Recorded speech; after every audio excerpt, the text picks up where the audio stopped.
Hello everyone. आप आज मैं आप लोगों को बताऊंगी कि आप अपने लिए जो स्केड्यूल है वो कैसे बना सकते हैं। तो मैं आपको मेनली दो टाइप के स्केड्यूल बनाना बताऊंगी। एक होता है डेली वाइज आप कैसे अपना टू डू लिस्ट बना सकते हैं, जिसे हम स्केड्यूल भी बोलते हैं, वो आप कैसे बना सकते हैं। साथ ही साथ मैं आपको बताऊंगी कि आप अपने लिए मंथली स्केड्यूल कैसे बना सकते हैं, जिसमें आपका ऑलमोस्ट 10 से लेके 12 चैप्टर तक आप कवर कर सकते हैं। तो सबसे पहले मैं आपको बताऊंगी कि कैसे आप एक दिन के लिए स्केड्यूल बना सकते हैं। तो उसमें आपको सबसे पहले तो लिखना होता है कि आपका क्या टारगेट है। अगर आप बायोलॉजी का या किसी भी सब्जेक्ट का कोई भी चैप्टर कर रहे हैं तो आप उसमें क्या क्या करने वाले हैं आपको सिर्फ वो लिखना होता है। जैसे कि अगर आप एनसीईआरटी पढ़ रहे हैं तो आप वहाँ पे लिख सकते हैं कि आज मैं एनसीईआरटी में इतना इतना पेज कवर करूँगी या करूँगा। साथ ही साथ आप उसमें मेंशन कर सकते हैं कि आपको उसमें क्वेश्चन प्रैक्टिस करनी है। इसका अगर मैं एग्जांपल देते हुए बताऊं तो आप यहाँ देख सकते हैं, जैसे कि यहाँ पे मेरे पास ये पेज है, इसमें वीकली का बताया गया है, वीकली शेड्यूल। अब यहाँ पे जैसे कि मंडे का दिन है, मंडे के दिन में यहाँ पे लिखा गया है कि फिज़िक्स चैप्टर 5 के न्यूमेरिकल्स कंप्लीट करने हैं और एनसीईआरटी करनी है। तो वो यहाँ पे मैंने लिखा है सबसे ऊपर वाली लाइन में। फिर मैंने लिखा है कि बायोलॉजी का चैप्टर 6 का लेक्चर 1 देखना है, क्वेश्चन प्रैक्टिस करनी है और एनसीईआरटी पढ़नी है। तो ये ऐसे आप लिख सकते हैं। और लास्ट में मैंने लिखा है हिंदी का चैप्टर 5 कंप्लीशन करना है। तो जैसे कि मंडे का दिन है तो मंडे के दिन मैंने ये 3 टारगेट सेट करे कि मैं फिज़िक्स में चैप्टर 5 करूँगी, न्यूमेरिकल्स कंप्लीट करूँगी और एनसीईआरटी पढ़ूँगी। साथ ही साथ मैंने लिखा है कि बायोलॉजी में मैं चैप्टर 6 का लेक्चर 1 करूँगी और उसके प्रैक्टिस करूँगी क्वेश्चन। साथ ही साथ एनसीईआरटी भी पढ़ूँगी और हिंदी का चैप्टर 5 जो है वो कंप्लीट करूँगी। तो यहाँ पे ये 3 चीज़ें मैंने लिखी हैं और उन्हें कंप्लीट किया भी है। कंप्लीट करने के बाद मैंने टिक भी लगा दिया। वैसे ही आप अपना डेली का बना सकते हैं, जैसे कि Monday, Tuesday, Wednesday, Thursday, Friday, Saturday, Sunday. तो ये तो हो गया आपका डेली वाइज कि आपको डेली में क्या करना है। ये मैंने डेली के हिसाब से बनाए हैं, मैंने बिल्कुल भी यहाँ पे पहले से नहीं लिखा था कि मेरे को जो है वो करना है। तो मैंने डेली ही लिखा।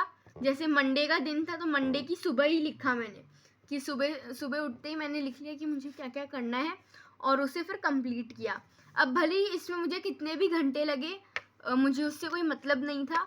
तो वैसे ही आप लोगों को भी कोई मतलब नहीं होना चाहिए कितना भी टाइम लगे, पर आपने यहाँ जो लिख लिया है उसे आप कंप्लीट करें ही करें, ये आपका गोल होना चाहिए। तो वैसे ही बाकी दिन भी आपको करना है। अब आता है वीकली कैसे मंथली कैसे शेड्यूल बनाया जाए। मंथली के लिए आप यहाँ पे क्या कर सकते हैं, जैसे कि ये वाला पेज आप देखें, ये मैंने इसी मंथ का जो है पूरा मैंने स्केड्यूल बनाया है कि मेरे को टोटल जो है वो 10 चैप्टर्स कवर करने हैं। अब यहाँ पे मैंने लिखा है कि मेरे को बायोलॉजी में 12 और 13 चैप्टर करना है। साथ ही साथ केमिस्ट्री में 8, 9 चैप्टर करने हैं। फिज़िक्स में भी 9 और 10th चैप्टर करने हैं। हिंदी में चैप्टर 10 और 11 करना है। इंग्लिश में चैप्टर 5 और चैप्टर 6 करना है, यहाँ पे मैंने लिखा है। जिसमें से मैंने अभी बायो, केमिस्ट्री, फिज़िक्स और हिंदी के एक एक चैप्टर कवर कर भी लिए। यहाँ पे टिक लगे हुए हैं तो आप देख सकते हैं। बायोलॉजी का मैंने लगाया नहीं क्योंकि कल ही मैंने रात को चैप्टर ख़त्म किया था, तो उसका मैं आज लगाऊंगी। पर मैंने सभी 1, 2, 3, 4 चैप्टर तो मैंने कर ही लिए हैं।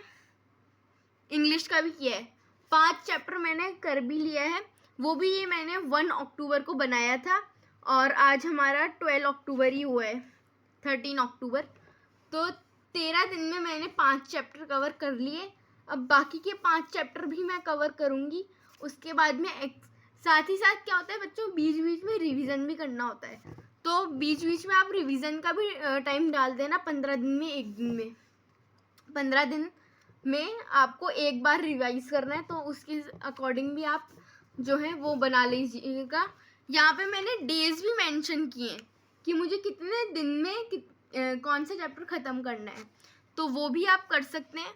जैसे मैंने लिखा है कि बायोलॉजी में जो चैप्टर नंबर 12 है वो मेरे को 4 दिन में ख़त्म करना है, तो वो मैंने 4 दिन में ही ख़त्म किया।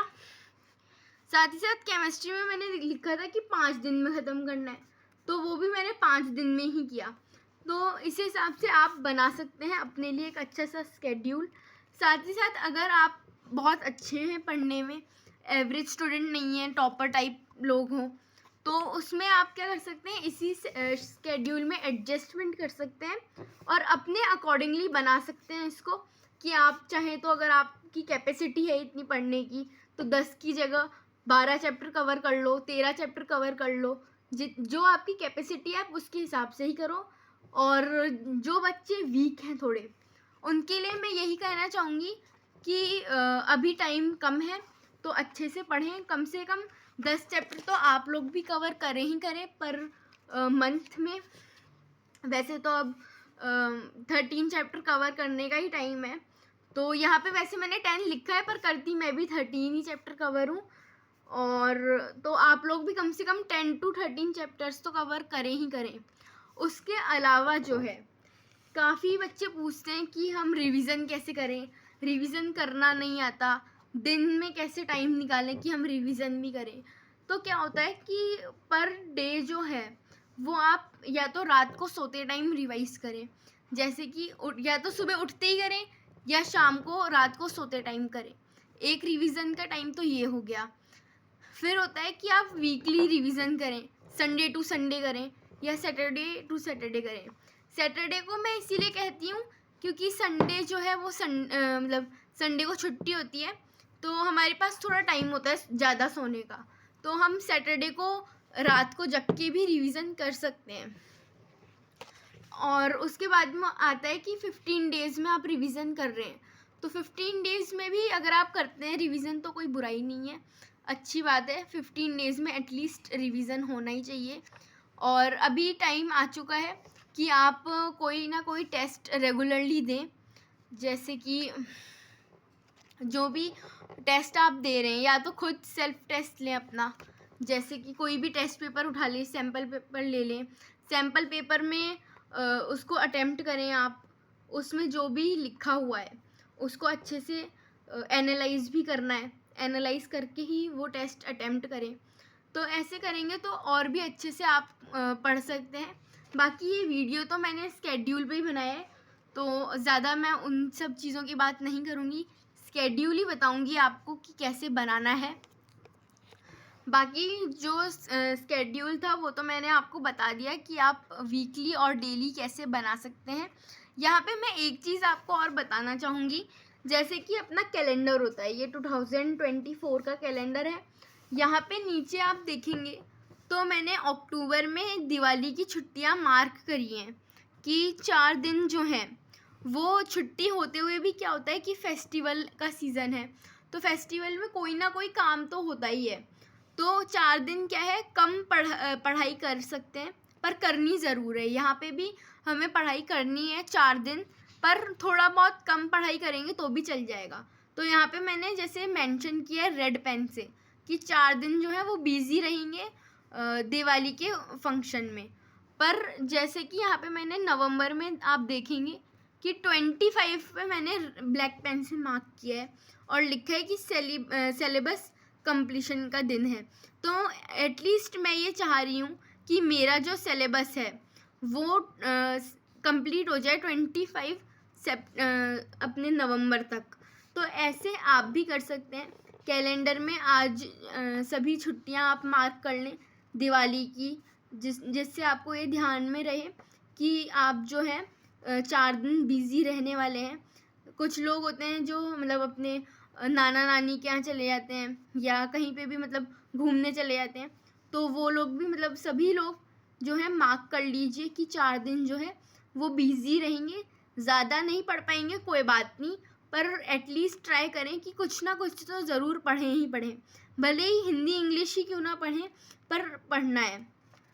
साथ ही साथ जैसे कि आप लोग भी नवंबर में मार्क कर सकते हैं कि कौन से दिन आपको ख़त्म करना है सिलेबस, और दिसंबर भी है, फिर उसके आगे आगे यहाँ पे भी आप अपना स्केड्यूल जो है वो फिक्स कर सकते हैं कि किस दिन आपको क्या करना है, ऐसे भी आप लिख सकते हैं। तो यहाँ पे तो मैंने यहाँ पे मेंशन किया है 2 चीज़ें, बाकी आप अपने अकॉर्डिंग भी फ्लेक्सिबल कर सकते हैं। देखिए, चाहती तो मैं आपको खुद से एक शेड्यूल बना के दे भी देती, पर मैं आपको बनाना इसीलिए ही बता रही हूँ कि आप अपने अकॉर्डिंगली अपनी फ्लेक्सिबिलिटी के लिए आराम से एक शेड्यूल बनाएं और उन्हें फॉलो करें। तो इसी के साथ मैं मिलूँगी नेक्स्ट वीडियो में। Thank you and bye bye.